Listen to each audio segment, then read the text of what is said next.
Welcome to the Next Wave podcast, the show where we sit down with the people shaping the future of business and technology. Today's guest is Kipp Bodnar, the Chief Marketing Officer over at HubSpot, one of the most influential marketing leaders in the world. Kipp is on the front lines of how AI is transforming marketing, from boosting productivity and reshaping roles to rethinking how brands actually stand out when everyone has the same tools. We dive into HubSpot's brand new Loop Marketing Playbook, the bold idea that taste beats tactics, and even how they drove a 400% increase in email engagement using AI personalization. So if you're a creator, entrepreneur, or just someone curious about the future of marketing in the AI era, this episode is packed with insights you don't want to miss. So let's jump right in with Kipp Bodnar. Hey, Kipp, thanks so much for joining us on the show today. I really appreciate you being here. Matt, thanks so much for having me. I'm honored as a lover of all things AI to be on the next wave. Big deal. Yeah, man, we're gonna definitely nerd out on this one. So what I want to dive into to begin with is I want to learn a little bit about what the day-to-day looks like of a CMO over at HubSpot. I just kind of want to start by exploring my own curiosity a little bit here. It's a great question. First of all, my job, when you're like running a marketing org for a scaled company, what you're really doing is figuring out what are the reactive problems I have to go and solve immediately that are super urgent, and how do I not let those distract myself from like the big priorities that we have, and so that's at a high levels that. But what that really means is I actually just like doing a lot of real marketing, making content. Yeah. Writing, copywriting, approving web pages, talking about campaigns. We have a big event this week inbound, obviously. So prepping and planning and making sure, everybody in attendance is having a great time. You're trying to basically tell a story across a big team of people. And it's awesome. It's a lot of fun. And I get to use AI all the time, which makes my life very happy. Yeah. And you've got the Marketing Against the Grain podcast, which with you and Kieran, which I almost feel like that podcast probably keeps you like finger on the pulse. You got to know what's going on in the world of AI and tech because you're jumping on a podcast this week to chat about it. Yeah. What's interesting, right, is I grew up in a household where both my parents were teachers. And so I learned the most important lesson, which is like teaching something is how you learn something. Right. And so that's basically what doing a podcast is. It's like, it's a forcing function where like, I got to record 2 days a week, which means I got to know what I'm going to talk about 2 different times a week, which means I got to constantly be reading, using, learning. And then I record and explain, which makes it like actually really set in and like make sure that I've actually grasped the concepts that I'm trying to figure out. Yeah, 100%. I mean, I've experienced the same thing. Turning around and making videos about it is why I know as much about AI as I do. Is I don't want to get stuff wrong, so I really want to dive deep and understand it. That's my honest question. If you didn't do videos, how much less do you think you would know? I think it's like, for me, like I'd at least know half as less. Totally. Yeah. I'm in the same exact boat. If I wasn't making videos about it, I would probably, I'd probably still be nerding out about AI. I'm still kind of like a tech guy. But I would probably be blind to like half of what's going on, right? I'd probably only be touching the tools and using the stuff that really, really benefits me. And then anything where I'm like, I don't see a benefit for my own purposes, I probably wouldn't be paying attention to. But because I make content, I'm sort of watching the entire landscape. So I'm curious, when it comes to the actual CMO role, how has it evolved with the emergence of AI? Are there things that you used to do as a CMO that you don't have to anymore? How has that role changed? Well, I think there's a lot that's changed. More that's changed that stayed the same. I mean, I think a massive amount has changed, like on like the personal productivity side, for example, right? Like we have this amazing prompt that we put in Anthropic that goes and gets all of our Asana data and bakes me a custom dashboard, right? So like I can get this amazing, super dialed in summary of how we're doing at kind of any time live in a really great format. So like that's one example. That's pretty great. One of the biggest things that have changed my life is we have this Claude project all about our target customer. So everything we know about them, what they like, what they don't like, interviews, transcripts, all of that. And I can just go ask them what they think about things. And what's interesting, Matt, is like I've gone and done that. And I've also gone and run like big surveys. The results are almost always very similar. And it's way cheaper, way faster. So it's just like, I feel like I have the pulse of feedback of like, are we doing something right? Are we doing something that's good? Much better now in the AI era than like in the pre-AI era. And then I just personally feel just like 10x more productive. Right. Like, I just feel like I can get so much more done in terms of research, packaging, like even just, I love Perplexity Comet. I haven't talked to you since it came out, so I don't know if you're a big Comet person, but like I have all these shortcuts made in Perplexity Comet to just basically shortcut a bunch of just how I consume, package, and process information. And that's been a game changer for me. Yeah. Do you have any other like little productivity hacks that you've learned with AI that have really sped up other areas? I think my big productivity hats are obviously make a custom GPT or a Claude project to like, that's a prompt engineer, so that you can always generate really good prompts. And so you just get way better first or second shot output of anything you're doing with the frontier models. Like that is for sure. The second thing is like AI taking over just like repetitive tasks. Like the fact that Comet can take over my browser and fill out forms and do all of that. And anything I know I have to do repeated, I can just make a shortcut for and give it instructions and the context, and then just bang it out, and it'll have it go off and do it in a tab while I'm doing something else. And then the biggest thing is that Comet can do things across tabs. So I can like do multiple documents or things at once. And that has proven to be like a game changer as well. And just like the workflow of how I get stuff done. I love it. Yeah. I mean, one thing I've just gotten into, and this is very, very recent for me, is I just started using Wispr Flow, where you press down a key on your keyboard and you just talk into your microphone. And it's like, almost like the old Dragon Naturally Speaking kind of thing, right? Where you can just sort of like dictate and it will type for you. But what Wispr Flow does is it actually listens to you and then cleans up what you just said. So if you repeat yourself, it cuts out the repeats. If you say or have pauses or any of that kind of stuff, it cuts it all out. It sort of listens, understands the intention, and then writes up the text in a sort of cleaned up format. And so I've actually started using that when I'm like writing content, when I'm, sometimes I'll use it inside of ChatGPT and just sort of brain dump my thoughts and then have it respond to me. I've gotten into like the whole vibe coding thing, right? When I'm using Claude Code, I'm in there just typing or speaking what I want the app to do, and it's interpreting it.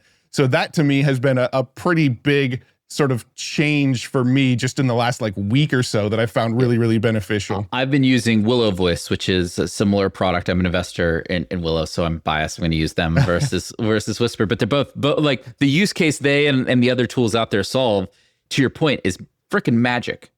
First of all, it's so much faster. You save a ton of time. Like, and you can do it in whatever window you are in because they have access to like your system controls on your Mac, at least. Yeah. I'm a Mac user. So ChatGPT, Slack, Gmail, all of those things. It has been a massive productivity changer for me. I think voice AI in terms of like dictation is probably one of the most slept on categories of tools overall in terms of just like instant productivity gain. Yeah, totally agree. Now, you've mentioned Claude a few times. Yeah. Do you have like a preference between Claude or ChatGPT? Do you use one over the other for different things? What's your approach to using the different models? So it's a good question. I use Perplexity Max a bunch when I'm using Comet. And then I'll pick between the different models and everything in there, depending on what I'm doing. But when you talk about the core frontier models, Gemini, Claude, and OpenAI, I mean, Google, I'm using VO and now Nano Banana. Like their image and video stuff is really good. Claude is the most like enterprise of all of the models. So if you need to collaborate with other people, like I think Claude projects are just so superior for collaboration. I do still think Claude is just really great at like spinning up an artifact and visualizing something or coding something really quickly. So I use Claude basically for those use cases. And then ChatGPT, I tend to think is better for search. I like its deep research a little bit better. Yeah. And for some reason, I just really like the Canvas feature in ChatGPT. Like if I'm writing, sometimes I will even take a draft from Claude, put it in ChatGPT, and then like edit with the AI within the Canvas feature. There's something about that kind of word processor, but like highlight a part of it and edit and get feedback or research with AI that I find very useful. Yeah. I would agree with that. I would say with Claude, I really think there's no better model for coding still. Even now GPT-5 is out and the benchmarks show it should be better at coding.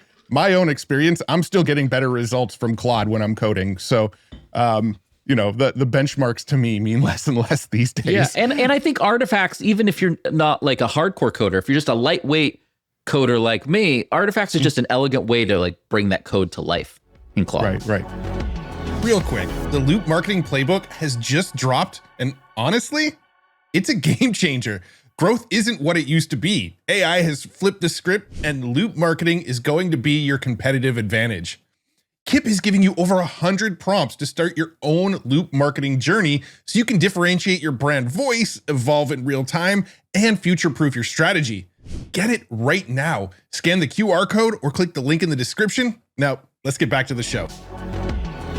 So I want to ask you about the whole jobs question of AI, right? Sure. There's obviously a lot of fear about losing jobs, and that's sort of some of the biggest pushback that the like general public has around AI, right? Is that it's going to take our jobs. As a CMO of a mega company like HubSpot, how are you approaching getting the team on board with AI? So I think AI adoption is largely like there is some fear around it, right? It's like, oh, well, am I going to like automate myself out of a job? Right. And look, the best thing I have read probably in the last 3 years is the article by Packy McCormick called Super Intelligence Abundance. And the whole thesis of that article, which it seems like by your smile you might have read, is that like, as we can do more, humans just consume more. Like we have an endless ability to consume. And I'll give you like a very practical example. AI video is getting really good, right?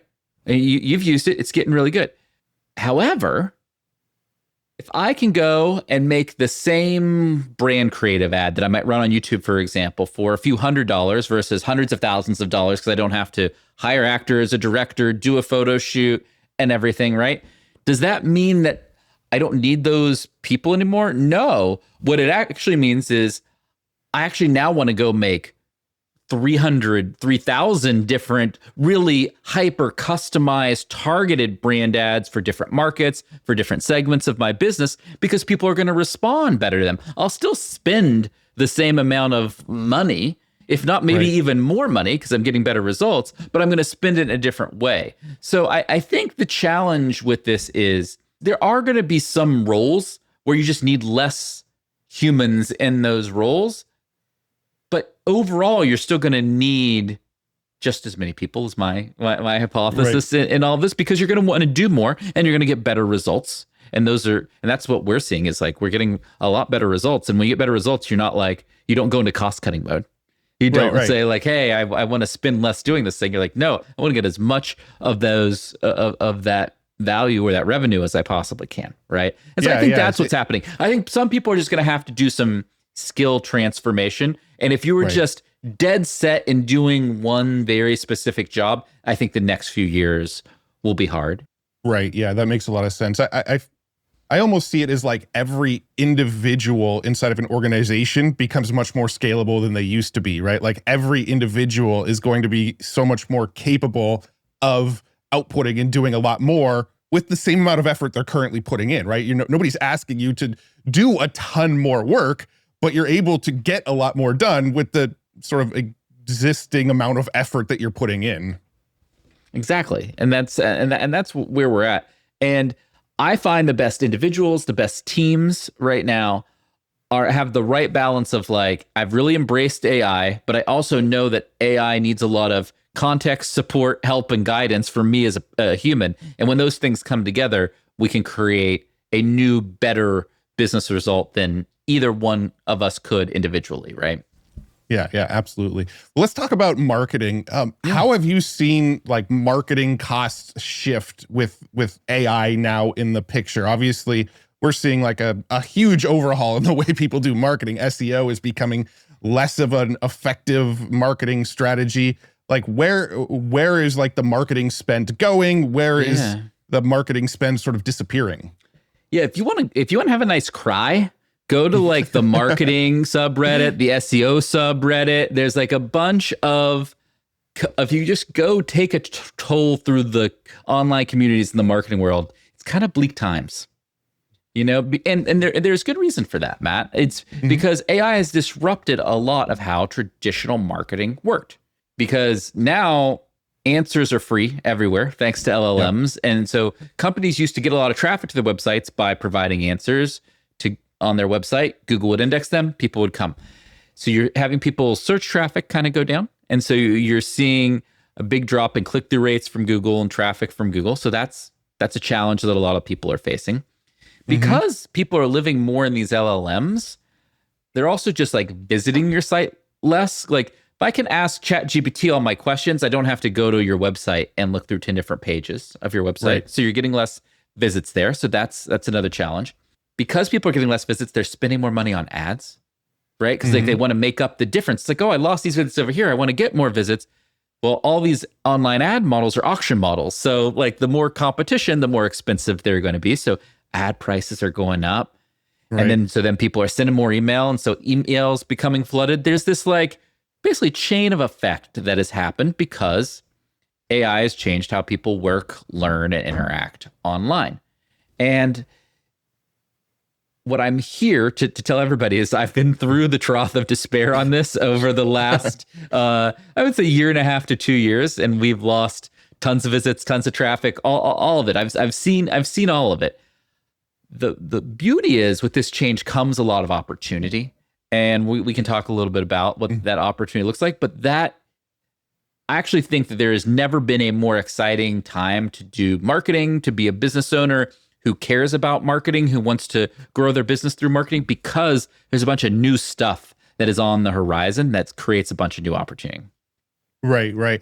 Yeah, there's almost like a new term that's popped up, and I've heard it with different acronyms, right? I've heard like AIO and AIEO and AEO, basically optimizing for the search engine or for the artificial intelligence and the large language models instead of the search engines.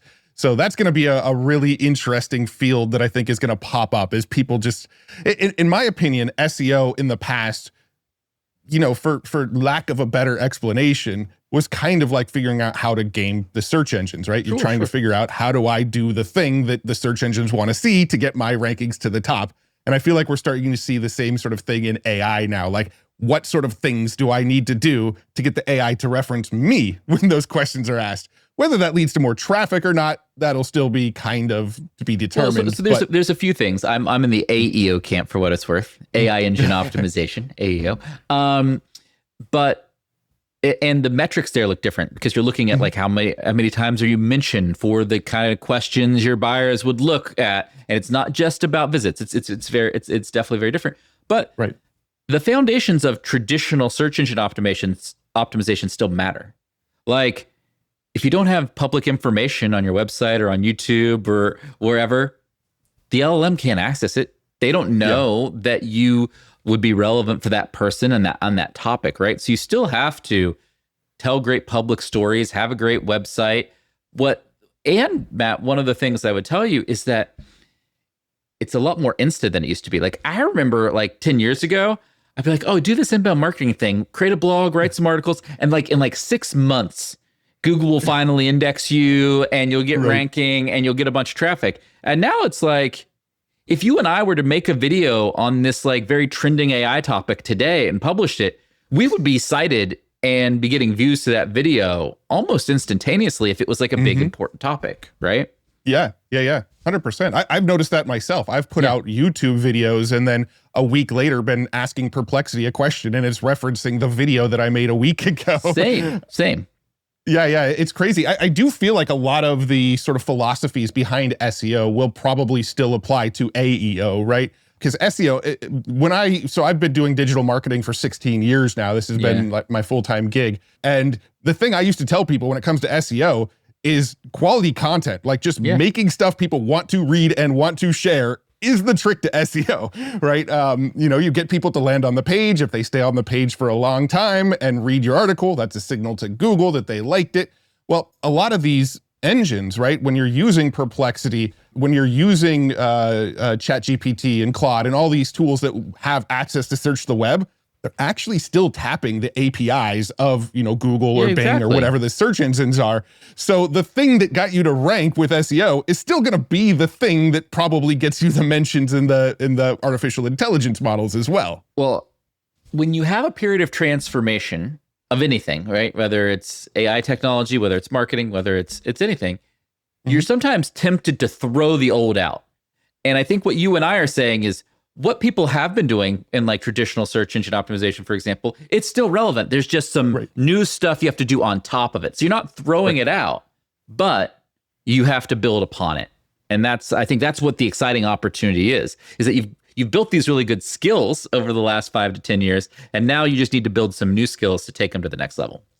Yeah. So I want to actually get into the marketing. Let's get into like the meat of it. I know you guys have the Loop Marketing Playbook, which I believe is dropping the day this episode is dropping. So you should be able to access it now as this episode goes live. But one of the things you mentioned in the playbook is that taste beats tactics. I'm curious if you can sort of explain what that means. Okay. So I've been spending the last 18 months thinking about trying to get out of the trough of despair and get into this new happy land, and then figuring out, can I help all the other marketers come with me to this new happier land? And we a bunch of us put our heads together. We came up with a new framework to do marketing. We're calling it Loop Marketing. And part of that framework is the last 10 years of marketing were very mechanical, Matt. Like it was like, oh, can I tweak my little copy on my Facebook ad? Can I change my link mapping to get more search visits? It's very tactical. Now, AI helps you automate so much of the tactics that like tactics don't really differentiate you much more. Right. Taste actually differentiates you. And taste always feels like, to I think most people, this like ambiguous thing of like, yeah, that person has good taste or that person has bad taste. But all taste really is, to me, and I think it's true, is somebody or some group of people who have looked at and consumed such a high volume of information on a specific topic, that they know what's good and bad and can articulate why it's good and bad, right? And that is what your customers need now. So if you're a company out there, it's not enough to just like put out boring stuff. You have to say, hey, I know what my customers actually care about. I know what they think is cool. I know what channels they work and consume information in. And because of that, I'm going to make sure I live and play and tell my stories in a way that's going to really like work for them. And I'm going to get away from the knob and dial turning and more into helping my customers know, like, I deeply care about them and know what they think is cool and interesting. Yeah. No, that's really interesting because, I remember several years ago when I was doing a lot of, building funnels and landing pages and all of that kind of stuff. You had the Russell Brunsons of the world going out there and saying, hey, if you change your button from yellow to green, you're going to boost your conversions by like 3%. And, everybody was trying to do these little like micro optimizations. But now in a world of AI, we can split test that stuff at scale, and pretty much anybody can do that kind of thing, like right out of the gate. Exactly. And what AI allows us to do is, what's wild though is like for you, right? Like I could go run a deep research project and know more about you than I could have ever known before, right? And I can know, so then subsequently I can know that about a group of customers, which means I can intimately know what they want and I can give that to them instead of guessing that they might like a color button difference because somewhere in their subconscious they're like more inclined to think that's a better option, right? Right. Exactly. And I mean, full disclosure, I'll admit it, whenever I do a podcast episode, I'm interviewing somebody, I always run their name through deep research, through Perplexity, through ChatGPT, and pull up as much as I can about that person. And that's at everybody's fingertips now, right? Like even in the podcasting content creation world, the ability to get just tons of information on any topic, any person, anything you want is available to everybody. But the difference is really that taste, right? Like figuring out, all right, which of these topics do we drill in on? Which of these things do we think our specific demographic, our specific audience is going to be interested in us talking about, right? That information is more of a sort of taste, a sort of a learned skill by going through the motions, but anybody has access to all of the information that we have access to now. Yeah, it's beautiful. One of the big things that you have to understand in this next wave of marketing is that there's information symmetry, that everybody has access to everything. It used to be that companies had more information than the people buying the stuff. Now everybody kind of has access to the same thing. And there's new opportunities that come with that access to information, like you're saying. Yeah. So that sort of leads perfectly into my next question. It's how do brands actually stand out? So there's a few ways that I think you can stand out. To answer your kind of question very directly, like even just use the web app example. If anybody can vibe code an app and sell it, that's great. But if I'm a brand and if I have a real business, can I vibe code an app and give it away for free? Because I don't need to monetize it, because I can use it to provide another layer of value to enrich my core product as service offering, right? And so like that's what we're talking about. We're talking about using AI to do the next order level of tactics. And how I kind of think about this is, can you use AI to create really good campaign assets that are like really relevant to your audience? And like I said, can you use things like a Claude project or what have you to basically simulate a customer and get real-time feedback from that simulation so that you actually know it's good and it's going to work? Mm-hmm. The other thing that we don't talk enough about with AI is the biggest challenge in marketing has always been the guessing game. Oh, I'm going to try to segment my audience, guess what they want, and send my best guess to these different groups of people, right? Like that's been marketing. Right. Now, I don't have to guess. I can say, I know specific things about each of these individual people, and based on what I know, AI will create a custom message for that person that is relevant to them. That's our best guess, not just for a group of people, but for that one person. And it turns out in doing that, like Matt, we've been doing that at HubSpot. Our conversion rates have gone up 100%, 200, 300, 400%, because it turns out it's a way better experience to have AI guessing just about me than just to lump me into this broad swath of humanity, right? Yeah. No, I mean, I've seen it firsthand, right? Like HubSpot is one of my sponsors on my YouTube channel. I think we've been working together for almost 2 years now on the YouTube channel. And I have custom playbooks with HubSpot that are like Matt Wolf's custom prompt playbooks. Yep. And so when I'm doing sponsors on my channel, a lot of times I'm shouting out a playbook with my name, my face on it, that we know is going to be super relevant to that audience. Yeah, because it's like, oh, they have a connection with you. And so we've already gotten on that same level of commonality with them, and they're going to be just from the jump more interested.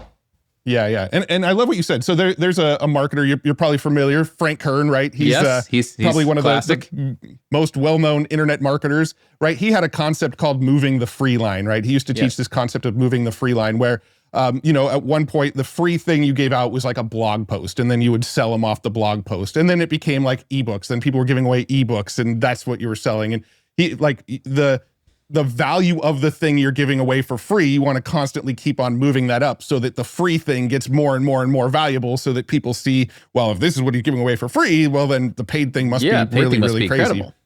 Right? So I feel like AI really, really increases people's ability to move the free line, right? Now really people can just create a little software app and give that away for free before selling them on the bigger product they're trying to sell. Yeah, like look, even if you're selling consultant services, you can give away a lightweight app that just shows how your unique perspective and insights on the problem, right? Like there's a lot of leverage that comes with just demonstrating value in a very clear, easy way. Yeah, absolutely. So with this playbook you guys are putting out, there's what I think you call the dynamic loop, and it's got 4 steps: express, tailor, amplify, evolve. I'm wondering if maybe we can kind of go through and break down each of those 4 steps real quick. Yeah, of course. So everything will be on loopmarketing.com. So if I talk fast or if you get confused, go check out loopmarketing.com. But yeah, so we call this loop marketing, and it's basically a 4-stage playbook that Matt, I was out to solve this problem. If you do marketing right now at a business, your CEO comes to you and says, hey, I need you to like AIify our marketing and make our marketing AI first and get way better results. Go and do that. And everybody's like, well, I don't know. How the hell do I do that? Like, how does that actually look like? And so I want to give people a very easy set of things that they can go do. So when we say you kind of went through the 4 stages. The first step is express, and that is literally just like, hey, I got this idea, and now thanks to AI, I can get that idea out in the world really quickly at a really good quality because I can use Nano Banana, VO3, HubSpot. You can use a bunch of different things to basically go from idea to assets or campaigns really quickly, and that's really powerful. And you can then subsequently run more campaigns and learn faster. The next thing we have is tailoring, which is just what we were talking about a couple minutes ago, which is like, how do you use AI to create personal message? So it's like the difference between, going to a department store and buying a suit in the men's section versus like going to a tailor and the tailor makes your suit. Like, man, the tailor makes your suit. That's fancy. That fits in a whole different way. And that's kind of what getting these very personalized messages is about. And that might be in the form of ads, email, SMS, WhatsApp.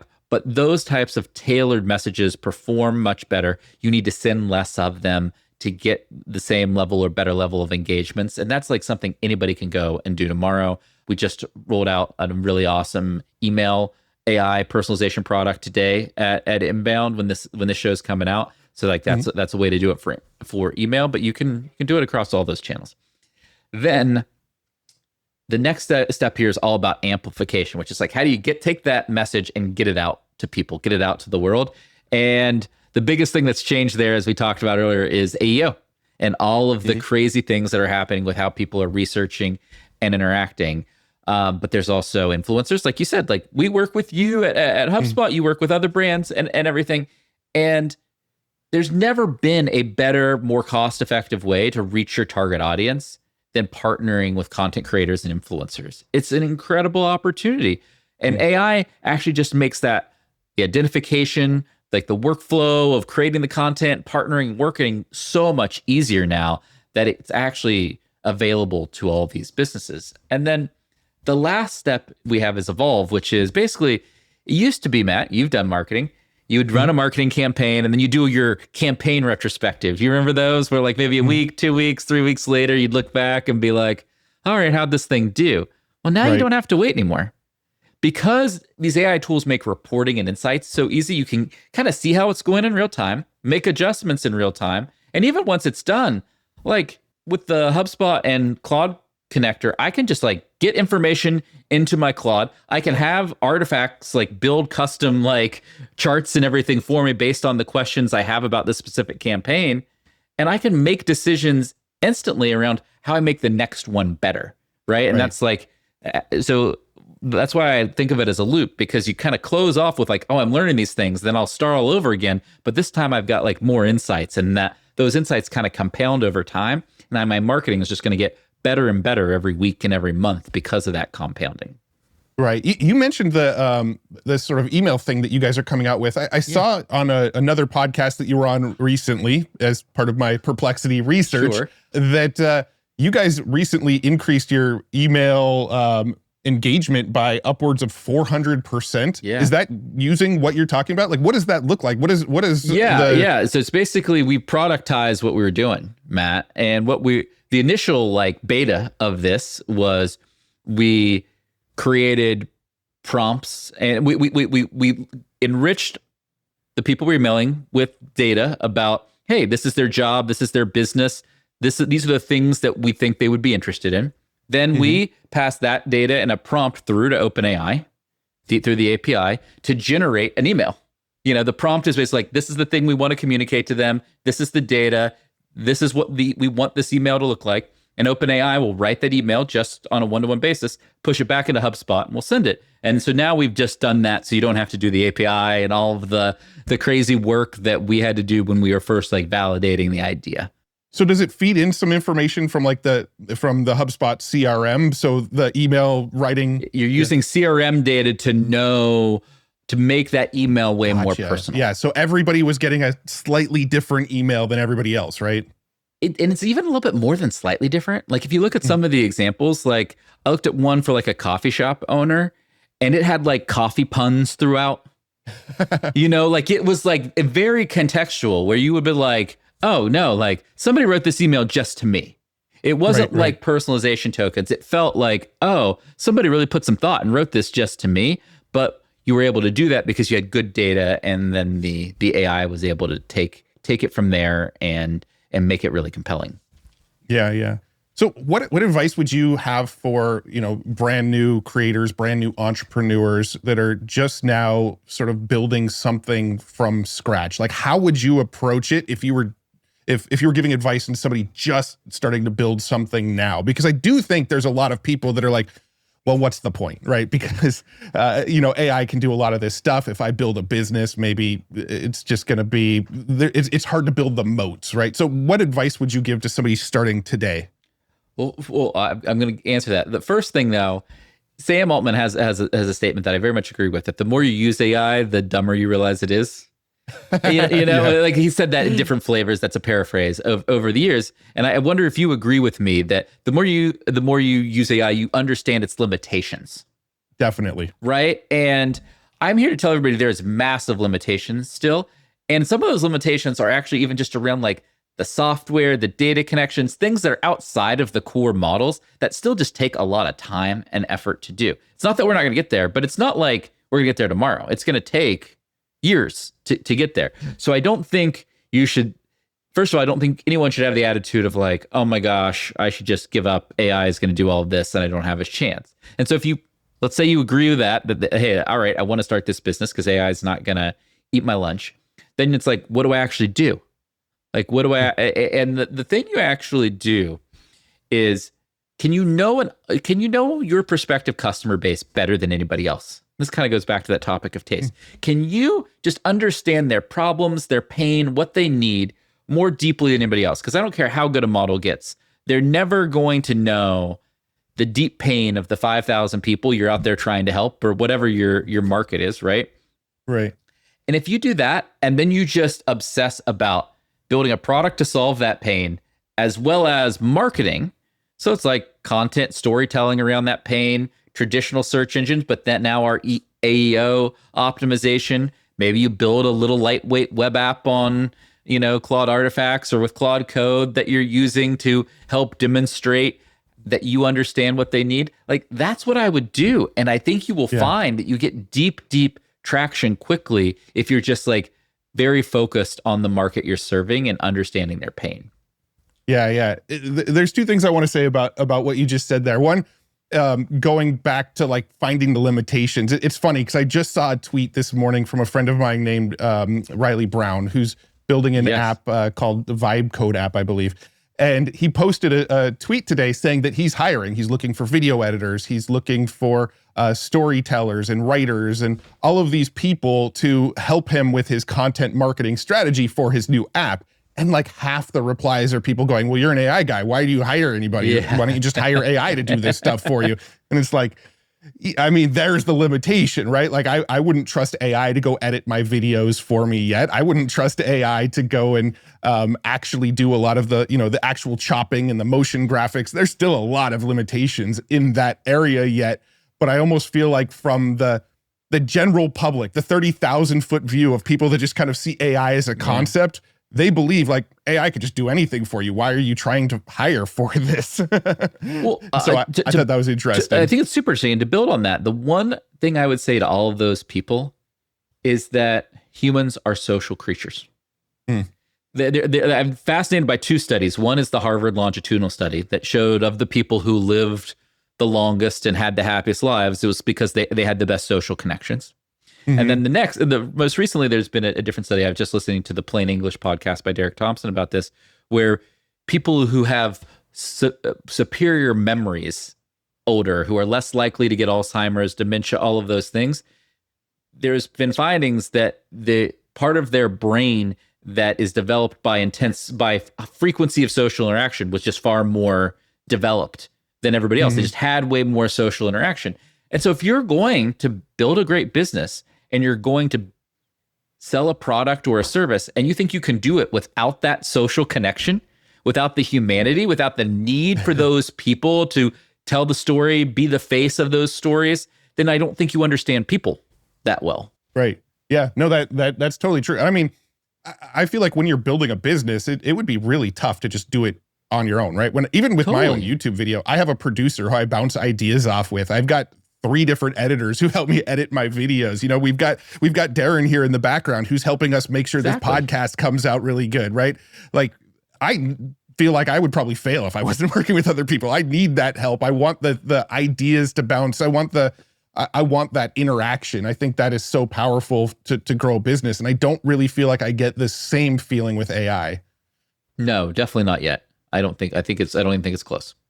Yeah. The other point I wanted to make about what we were just saying too, is when it comes to like the advice of somebody just getting started, the advice that I find myself giving is that I don't really feel like there's a better time in history to rapidly sort of iterate and test things, right? You can come up with an MVP of any software you want, run some Facebook or Google ads to it, and find out pretty damn quickly if it's going to work or not. And if it doesn't, turn around and try something else, right? Like this is the best time in history to make an MVP quickly, test it, and then when you find that thing, the thing that, okay, this is clicking with people, this is getting people opting in for my free tool or whatever. Okay, now maybe you've found your niche. Let's go in a little bit deeper on that, build it into something bigger, turn it into a business.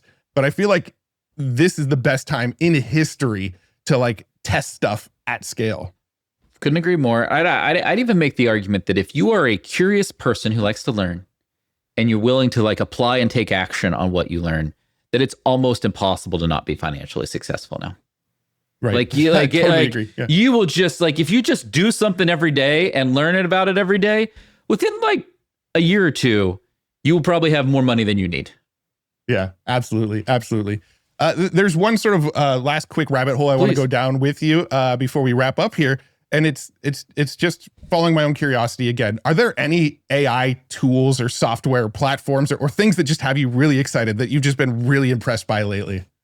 You know what? I think what Eric and the folks over at GenSpark do is very remarkable. I've heard GenSpark. I've heard that term flown around, but I actually haven't tried it yet. Okay, so basically they're building these very focused use cases. I discovered them because they have a really good slide builder that like you can do a slide outline and create great presentations with it. They just rolled out this AI designer that's kind of like a true like AI first version of Canva that can like make t-shirts or posters or kind of whatever you want to do. But they have all these vertical AI apps. I think there's like 12 of them now, and they're just really good. And they've figured out, like they've built a good user experience. They're still really early, but like that is the one to me that I go back and use that nobody really talks a lot about, that I think are doing like a real nice job. Gotcha. Yeah. Because I've been hearing about GenSpark, I feel like for a little while now. And I remember going to the website and playing with it like, I don't know, maybe a year ago or something, but I'm assuming it's probably evolved quite a bit since then. So I think it's about time for me to go in. Try the designer and some of the new, the designer and the slide thing. Like if you just have GPT-5 make you a slide outline and then have it go build it in GenSpark, as long as you have like a creative style guide, tell it the colors and the fonts and all that kind of stuff, it does a really nice job. Yeah, absolutely. I'll have to go check that out. And then so to sort of wrap this thing up, let's wrap it up with the Loop Marketing Playbook. I mean, maybe give us the quick elevator pitch of why somebody would want it, and then how do we go get it? Okay, so you're going to want to go to loopmarketing.com to get this playbook. I think there'll be a link down in the description below here. But you're going to want it because you're frustrated with your marketing results. Like if you're anybody, you're not happy with where your marketing results are going. And what I'm trying to do is give everybody a playbook of how to do and think about marketing in this post-AI era. And it'll give you something easy to communicate with your coworkers, your boss, everything about this is what we should be doing. Here are the prompts, here are the apps, here are the tactics. Like we didn't even scratch the surface of what is available out there. It's a very robust playbook. Go check it out. And that's what I recommend doing next. Yeah, I can attest as well. I mean, I've seen the playbook. It's 100 different. Is it prompts or it's 100 different things? It's like tactics. It's like tactics and steps, and there's things that you can do, and there's sometimes they're prompts, right? That you should just go and use that prompt to go take advantage of it. But it's trying to demystify. Oh, what do I do with this AI stuff? It's like, go do these specific things, and this is how you do these specific things. And they won't be all of the stuff you do, but man, is it a great place to start, and it's a great way to shift how you're doing your marketing in this post-AI world. Very cool. So loop marketing, again, I've seen it. It's it's in depth. It's a huge resource. Super awesome. Well, awesome, Kipp. Thank you so much for hanging out and nerding out about this stuff with me. It's always a blast when I get to chat with you. Thank you for having me. This has been a blast. It's an honor. Thank you so much. If you remember just one thing from this episode, it's that in an AI world where AI automates the tactics, what truly sets you apart is taste. Your ability to deeply understand your audience and discover what actually resonates. So here's your action item. Take one piece of your current marketing, maybe an email, a landing page, or even a social post, and run it through an AI tool to tailor it for a specific audience segment. See how personalization changes the response. And don't forget, you can grab HubSpot's brand new Loop Marketing Playbook right now at the link in the description. Also, if you enjoyed this conversation, make sure to like and subscribe on YouTube, follow us on Spotify, and share this episode with someone who wants to help build the future of marketing.